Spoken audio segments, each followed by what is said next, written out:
میرے آقا نبی اکرم صلی اللہ علیہ وسلم کی ذات گرامی نے جو ان کو مقام اور مرتبہ اور محبت عطا فرمائی ہے، وہ ایک اور روایت حضرت سلمان رضی اللہ تعالیٰ عنہ فرماتے ہیں، میں نے رسول اللہ صلی اللہ علیہ وسلم کو فرماتے ہوئے سنا، الحسن والحسین ابنایا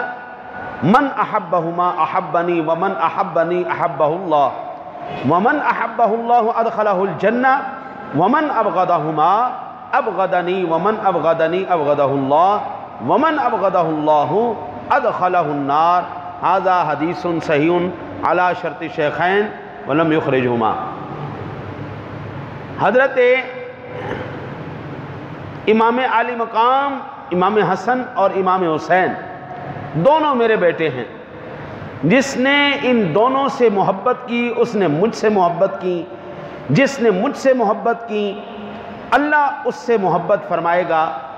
اور جس سے اللہ فرمائے گا اس کو جنت میں داخل کرے گا۔ جس نے ان دونوں سے بغض رکھا اللہ اس سے ناراض ہوگا، اور جس سے اللہ ناراض ہوگا اسے جہنم میں داخل کرے گا۔ یہ المستدرک للحاکم کے اندر امام حاکم نے اس روایت کو نقل کیا ہے۔ سامعین ذوی الاحترام والاحتشام،